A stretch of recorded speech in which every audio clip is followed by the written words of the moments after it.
aos irmãos que têm orado por mim. Eu estou ainda me recuperando do meu tornozelo, né? Mas tem melhorado, graças a Deus. Então, eu agradeço a oração do irmão e quero aproveitar essa oportunidade para nós lermos no Evangelho escrito por Mateus, Mateus 7.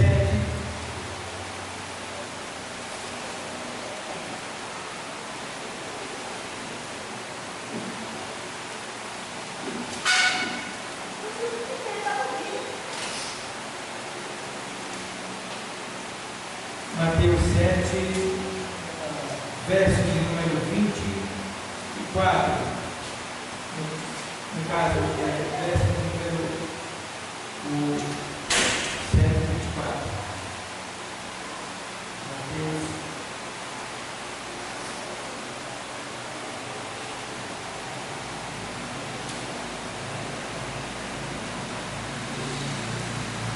24 e 25, diz assim o texto sagrado: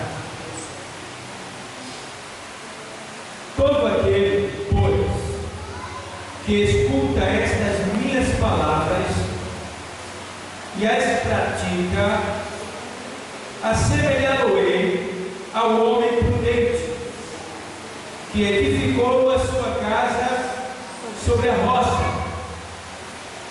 e desceu a chuva, e correram rios, e assopraram ventos, e combateram aquela casa, e não caiu, porque estava edificada sobre a rocha.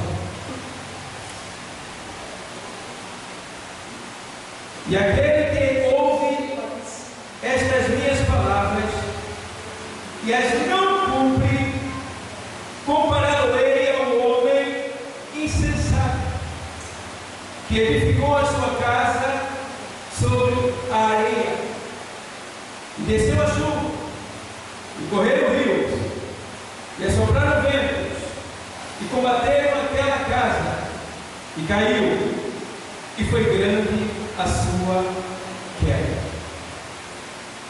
Podem sentar.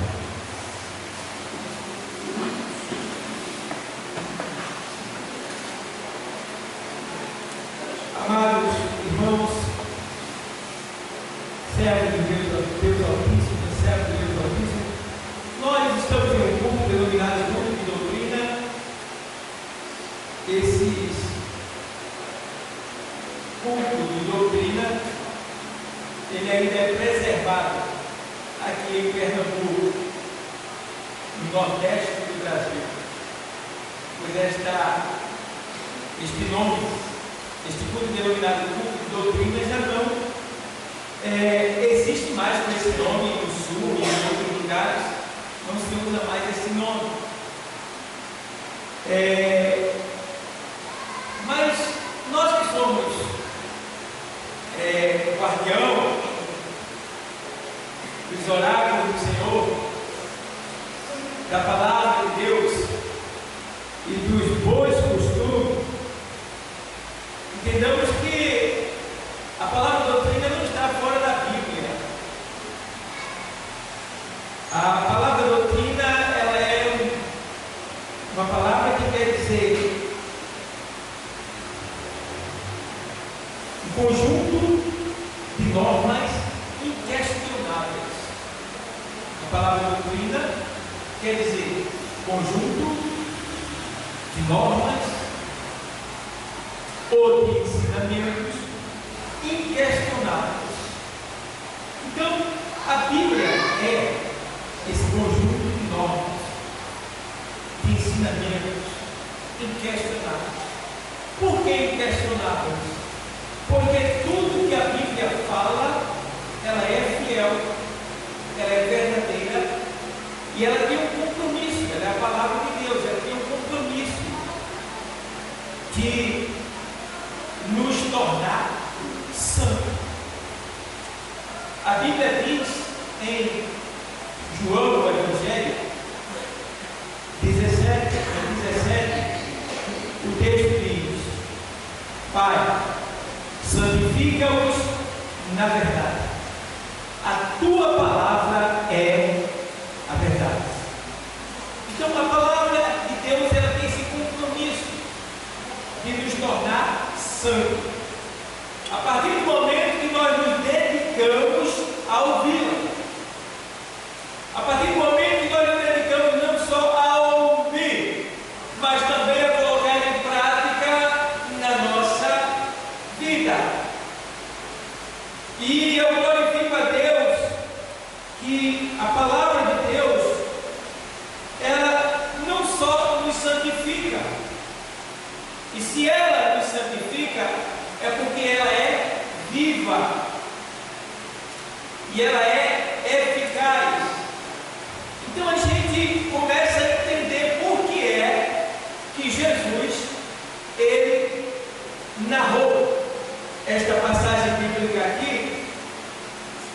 que deixa bem claro a quem ele assemelha uma pessoa que ouve a palavra dele e coloca em prática. Como será esta pessoa?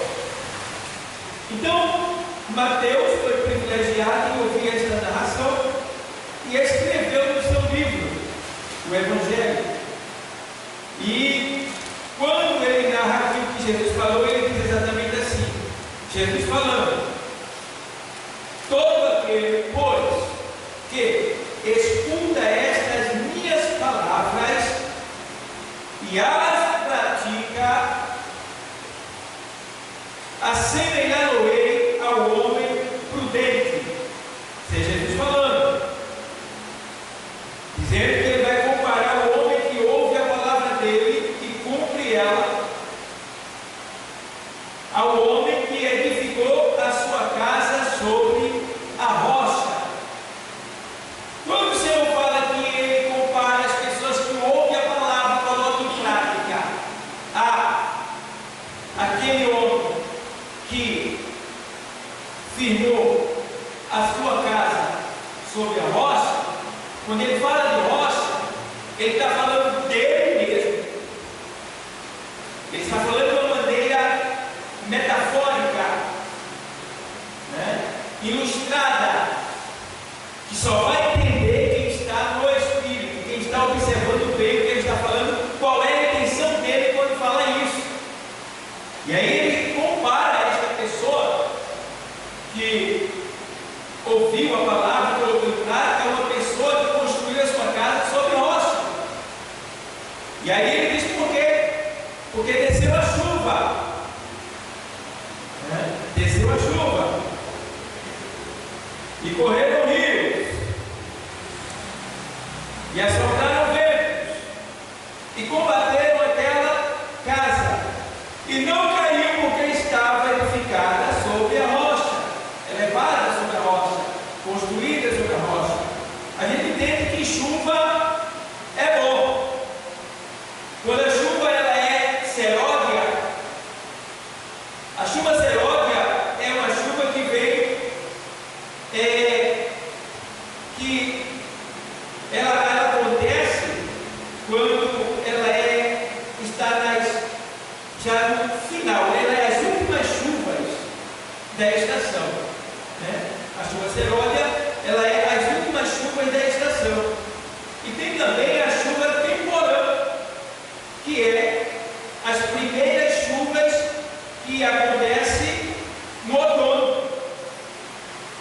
E esta chuva temporã, ela serve para germinar a semente que foi plantada e dar crescimento a ela. E também a chuva serodia, ela serve também para aguar as plantas e fazer com que ela tenha um bom desenvolvimento. A gente sabe que sempre que está próximo de haver as safras, né, acontece aquelas chuvas que a gente chama, essa é a chuva do milho, essa é a chuva da manga, né? E aí tem aquelas chuvas adequadas para aquele determinado tipo de plantação, que vai fazer com que aquela plantação se desenvolva mais. Então, a chuva é boa? É. Quando ela vem com propósito, quando ela vem de Deus para o nosso bem, para o nosso proveito, para o nosso fruto. Mas a chuva, ela também pode ser prejudicial. Pode ser prejudicial. A gente sabe que tem chuvas que não mexem com ninguém, serve para dar crescimento ao plantio, à colheita. Mas tem chuva que vem além da conta e acaba com muita coisa, causa muito prejuízo. Então, esta chuva, o Senhor Jesus ele está dizendo que acontece com quem está com a casa edificada sobre a rocha. E a rocha, a gente sabe que essa rocha é quem? Essa rocha é Jesus. A gente pode ver lá em Isaías 26, 3 e 4. Isaías 26,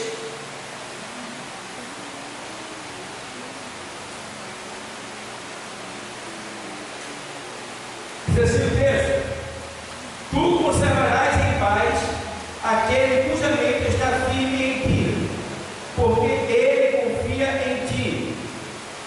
Confiai no Senhor perpetuamente, porque o Senhor Deus é o quê? Rocha o quê? Eterna. Ele é uma rocha eterna. A Bíblia também diz em Mateus 6 e 18, quando o Senhor fala sobre a edificação da sua igreja, ele edifica a sua igreja sobre uma pedra. Pedra ali no grego também é chamada de grande pedra, ou seja, uma rocha grande. Ele fala. Então, por quê? Porque quando vem esses tipos de chuva, coisas que vêm de cima, de um lugar que está acima de você, de alguém que está acima de você, o Senhor está dizendo: olha, essas chuvas, elas virão contra aquela casa. Diz aqui, olha, e desceu a chuva, e correram rios, e sopraram vento, e combateram aquela casa. Não existe algo, existe uma chuva, que ela vem com o propósito não de dar crescimento, não de fazer prosperar, não de fazer você mudar de vida para melhor, mas sim com o propósito de destruir. E a gente, como cristão, a gente sabe que nós estamos em uma grande batalha, uma grande guerra, e que existe alguém que trabalha contra nós, que é o nosso adversário, o adversário da nossa alma. Então a nossa casa, que é o nosso corpo, a nossa vida, ela deve estar edificada sobre uma rocha. Que rocha é essa? Cristo Jesus. Por quê? Porque se a gente estiver edificado sobre esta rocha, a gente sabe que a gente não vai cair, não vai desabar, porque nós estamos em cima de uma rocha que é viva, que é poderosa, e que ainda que venha, que caia chuva, e forme rios, e venha ventos para combater a nossa casa, ela não vai cair. Por que não vai cair? Porque ela está firmada sobre a rocha, que é quem? Que é Cristo. E a gente sabe que rio também é bom, quando ele é um rio calmo, quando ele é um rio tranquilo, quando ele é um rio puro, cristalino. Mas tem rios que você sabe que quando ele enche, ele sai arrebentando casa, levando tudo que tem pela frente. Então isso quer dizer que no mundo nós teremos esse tipo de investida contra a nossa casa. E é por isso que o cristão, ele não deve estar edificado no chão, quer dizer, nas coisas aqui de baixo.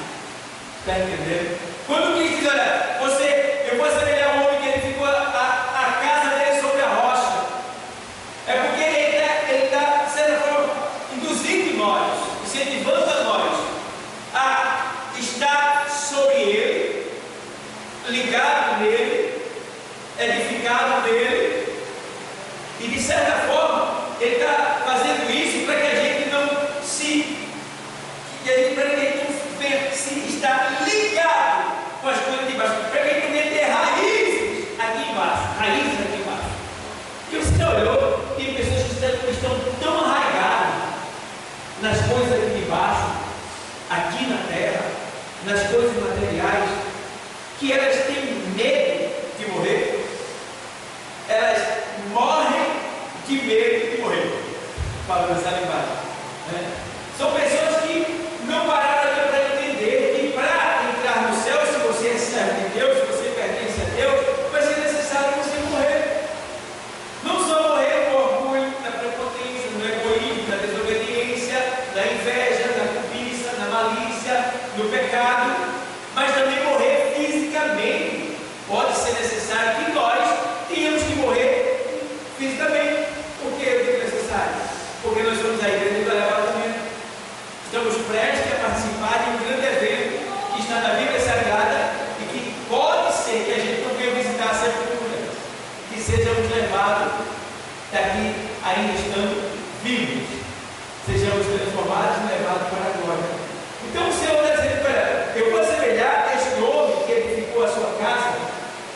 que escuta a minha palavra, e ele coloca em prática, ao homem que edificou a sua casa sobre a rocha, porque veio chuva, pode ter enchente que for, pode ter enchente que for, porque você sabe quando a enchente vem, ela arrasta tudo, mas quem está na rocha, quem está em Cristo, pode vir o arrastão que vier, ele permanece no mesmo lugar. Ele não se move, ele não sai do lugar, ele fica firme. Por quê? Porque a enchente vai pegar sobre ele, vai pegar sobre a rocha, e tudo aquilo que era para pegar em rocha, pegando em Cristo, pode ficar tranquilo, porque Cristo é a nossa rocha toda poderosa, que nos assegura e que nos dá aqui a confiança que estava de pé aqui nesta terra. Entende bem? E ele vê também que veio o quê? Que veio a chuva, veio os rios, que a chuva tudo desce, forma rios, e vem, e não só os rios que vêm para bater contra aquela casa, mas também os ventos. Vento simboliza palavras, má fama, palavras malditas, coisas que vêm de longe, da onde a gente não sabe, para tentar de alguma maneira nos entristecer, nos colocar para baixo, nos tirar do lugar. Mas quando você está na rocha, alicerçado nela, não tem, irmão, nem como a enchente lhe derrubar, nem como a chuva lhe incomodar, e nem como, irmão, aí os ventos lhe tirar do lugar. Por quê? Você está firme sobre a rocha. Aleluia. E lembre que, observa bem, que ele fala que esse texto, lá em Lucas 6, veja o que ele diz, 6 e 46, a sequência, diz assim o texto: e por que me chamais Senhor, Senhor, e não fazeis o que eu digo?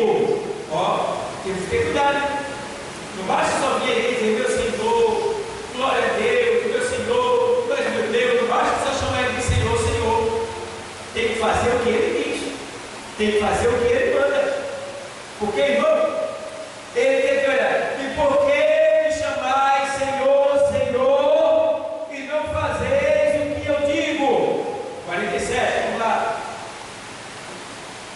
Qualquer que vem a mim e ouve as minhas palavras e as observar aqui, eu coloquei em prática, tá? Eu vos mostrarei a quem é semelhante. Ó, olha só. É semelhante ao homem que edificou uma casa. Agora, bora ver como é que este homem edificou esta casa. Ele vai dizer aqui: algum homem edificou esta casa. Observa bem. Ao homem que edificou uma casa. O que foi que ele fez para poder edificar a casa? A primeira coisa que ele fez foi o quê? Cavou. Fez o quê? Cavou. Está vendo aí a Bíblia, pessoal? Foi o que ele fez? Ele cavou. O que é cavar? Descer e para buscar embaixo, no fundo. É o que a gente chama de descer na presença de Deus, de buscar, se derramar, de ama, porque aqui já se olha, e cavou e abriu bem o quê? Bem fundo. Quando ele diz que abriu bem fundo, ele está falando aqui de alguém que cavou, porque para cavar você tem que ter estímulo, tem que ter vontade, tem que ter determinação. Então, para estar na presença de Deus firmado, você tem que ter aí determinação, você tem que ter decisão, você tem que querer mesmo. Poxa, eu estou aqui para o que deve é, não importa o que acontecer, eu vou permanecer aqui, na tua presença. Aí o texto que ele cavou, e cavou bem fundo.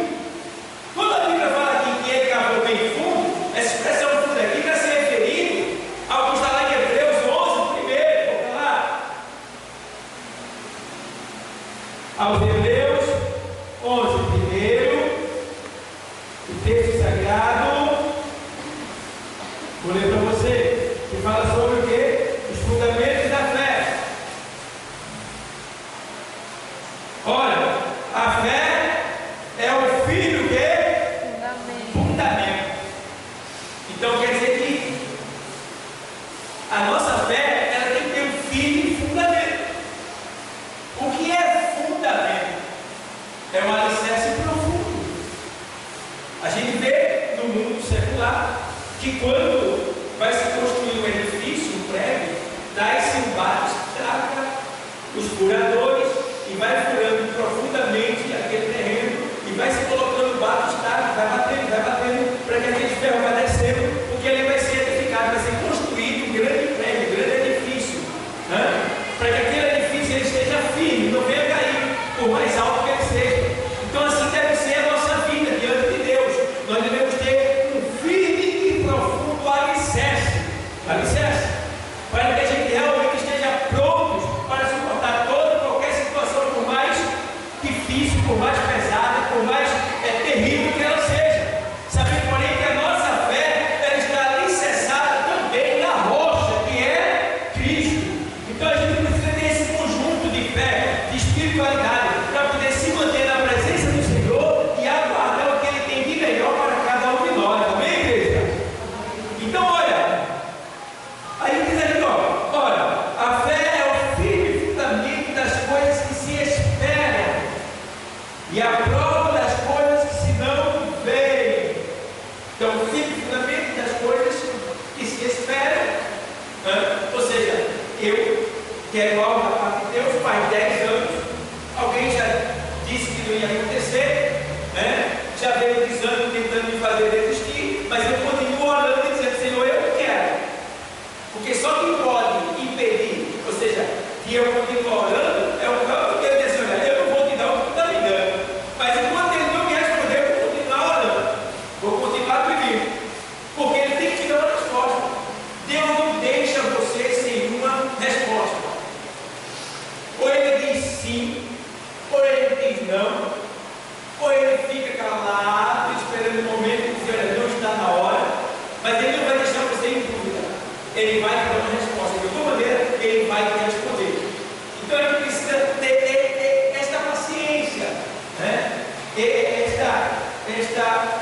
Digamos assim, sabedoria para poder esperar o tempo de Deus falar conosco. Porque tem pessoas que estão assim, está na prova e diz assim, Deus não fala comigo. Ó, já viu quem está trabalhando e conversar? O trabalho não conversa. Se você está na prova, Deus está trabalhando para te dar vitória. Como é que você quer que Ele fale para falar com você? Então fica no lugar, vai orando, perseverando em oração, jejum, evangelismo, presença em congregação, congregando na igreja, fazendo a obra do Senhor, porque vai chegar uma hora que você vai dizer, pronto, agora eu posso parar e posso dizer para você, eis-me aqui, meu filho, eis-me aqui, minha filha, que você tanto me pediu. Então Deus não tem tempo para estar parando, para estar conversando com a gente, não. A hora que Ele tem esta aqui, Ele aparece aqui para mandar mensagem para a gente, para que quando a gente sair daqui, a gente possa estar saciado, alimentado, fortalecido, preparado para suportar os impactos que vem lá fora, até a gente voltar aqui de novo e até o momento de dizer, pronto, você tanto me pediu, chegou a hora. Irmão, não é do dia para noite que a gente recebe o que a gente pede, nem sempre é. Nem sempre é. Eu estava dizendo numa pregação que quando eu me converti aqui, ainda não me convertido, nas vigílias daqui, o Senhor me prometeu me dar uma casa. E fez 25 anos, Ele me deu agora esse ano passado. Dá para esperar 25 anos? O que você quer de Deus? Ah, pastor, é muito tempo, sim, mas se Ele prometeu, você vai chegar até lá para receber. Agora, será que você está pronto para receber? Por que eu não recebi até então? Porque não estava pronto. Alguma coisa não estava no lugar certo, alguma coisa faltava. Então Deus estava trabalhando, me consolando o coração e mandando o que era necessário para que eu permanecesse de pé na presença dele, até o dia de dizer, pronto, esteja aqui, tome a sua vez. Então, é assim no dia a dia da nossa vida com Cristo. Não podemos apressar Ele em nada. Sabendo, porém, que quando a gente chega com um problema para apresentar para Deus, não foi Deus que arrumou o problema, foi a gente que arrumou e trouxe para Ele. Os embaraços são nossos. É a gente que se embaraça.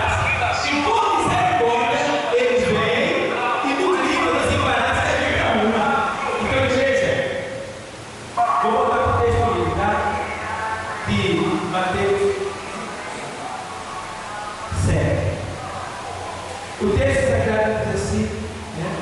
Fala sobre a questão de ouvir a palavra e colocar em prática. Então, ouçam a palavra e cumpram a palavra de Deus. Precisamos desse cuidado. Irmão, o que tem de crente sem palavra, e 80% eu acho, se não for mais, está dentro da igreja. Existe uma palavra que a gente usa muito na igreja, e que com essa palavra a gente banalizasse Deus, não desse a atenção ao valor que Deus merece. É o amém. Amém. As pessoas usam o amém assim aleatoriamente. Vai se fazer um culto de oração, todos estão convidados, amém? Aí todo mundo faz, amém. Amém. Mas no dia do culto, cadê os que disseram amém? Cadê os que disseram amém? Ah, pastor, então não vou mais dizer amém não. Por que você não vai mais dizer amém?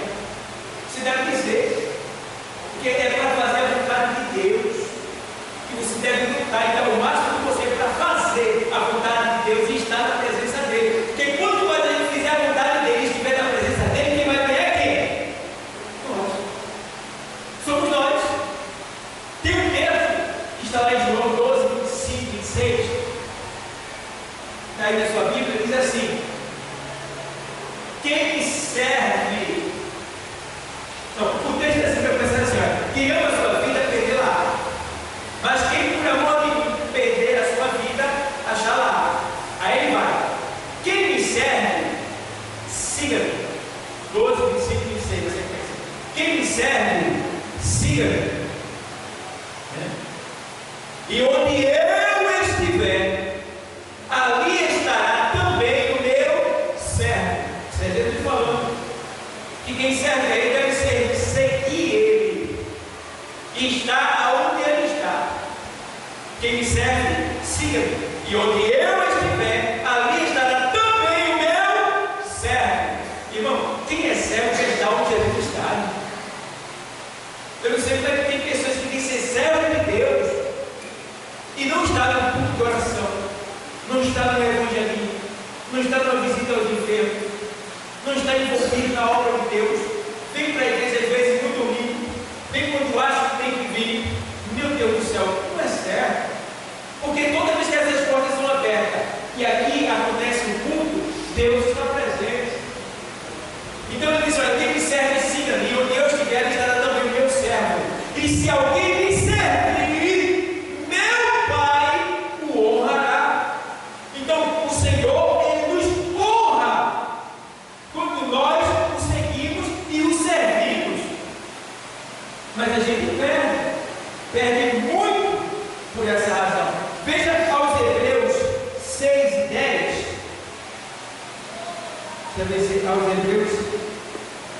Aos Hebreus, o texto sagrado: porque Deus não é injusto para se esquecer da vossa obra e do trabalho da caridade que para com o seu quê?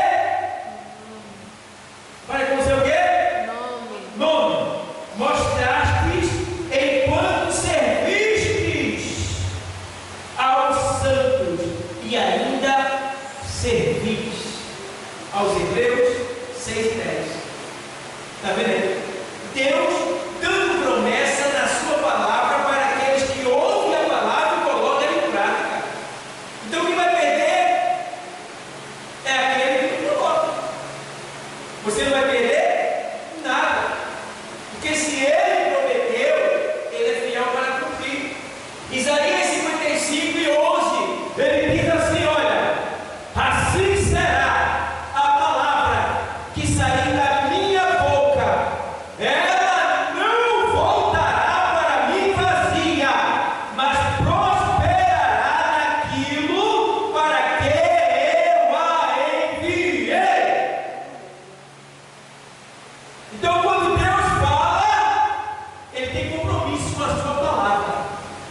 Ele faz ela acontecer. Nós é que temos que estar no momento em que o Senhor vai o quê? Falar. Então são oportunidades que a gente tem e que a gente deve aproveitar. Quando a palavra for ministrada, você diz: opa, peguei, eu creio. Quando você diz eu creio, tem muito que dizer eu creio, quando passa da porta esqueceu, peguei, a semente caiu no chão. Mas tem muitos que dizem eu creio e vai para casa. Deus te falou, Deus te falou. Deus naquele dia, faz 3 anos, o pastor Dalton estava pregando, o senhor falou isso e isso, e eu segurei para ele. Segurou, não é? E de lá para cá, Senhor, eu tenho lutado, eu tenho dado o máximo de mim para te obedecer. E aquela palavra, eu entendi que aquela palavra era para mim. E eu quero, meu Senhor, eu creio que o Senhor pode fazer acontecer na minha vida. E não pode ficar certo, vai acontecer. Porque Deus, Ele é escravo da sua palavra. Teria Ele e não faria acontecer? O que fez Jeremias? Fez uma vara de amendoeira, que era a primeira vara que florescer na primavera. Aí ele diz: fiz bem, porque eu sou fiel, eu venho para fazer cumprir a minha palavra. Velar quer dizer ir atrás para fazer acontecer da maneira que ele falou. Sabe por que a gente perde muito? Porque a gente não guarda mais a palavra de Deus. A gente não absorve ela, não coloca ela em prática, a gente dá vacilo. E aí a gente perde muito com isso. Mas precisamos estar atento. Atento. Por quê? O Senhor diz lá em 13:29 de Mateus, a parábola do semeador, ele diz que se alguém ouvindo a palavra do reino e não entender, vem o maligno e arrebata aquilo que foi semeado. Olha aí. Quer dizer, você deve estar atento, procurando entender, para não ser tomado de você a semente que foi semeada em você. Entende bem? Você precisa estar atento, cuidadosamente atento, para não perder essa semente. E aí a gente vê aqui ainda que ele cavou, né? Cavou bem fundo e abriu. Vou ler o 6:47. Qualquer que venha a mim e ouve as minhas palavras e as observa, eu mostrarei que é semelhante. É semelhante a. E eu vos mostrarei que é semelhante. É semelhante ao homem que edificou uma casa e cavou, e abriu bem fundo, e pôs os alicerces sobre o quê? A rocha. Estou em Lucas 6:48, tá? E vindo a enchente, bateu com ímpeto a correnteza, bateu com ímpeto a corrente daquela casa, e não a pôde abalar, porque estava fundada sobre a rocha. Mas o que ouve e não pratica é semelhante ao homem que edificou uma casa sobre terra, sem alicerces, na qual bateu com ímpeto a corrente e logo caiu, e foi grande a ruína daquela casa, vida, pessoa.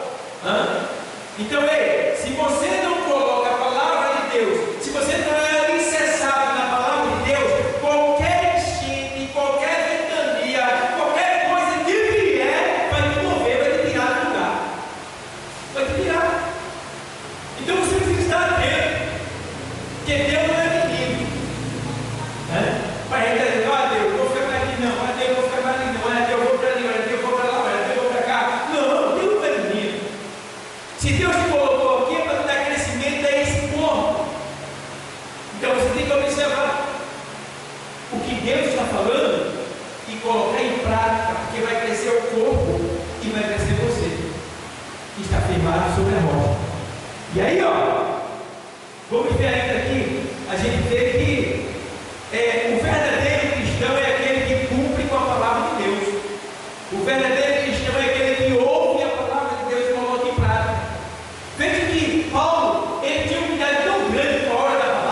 que a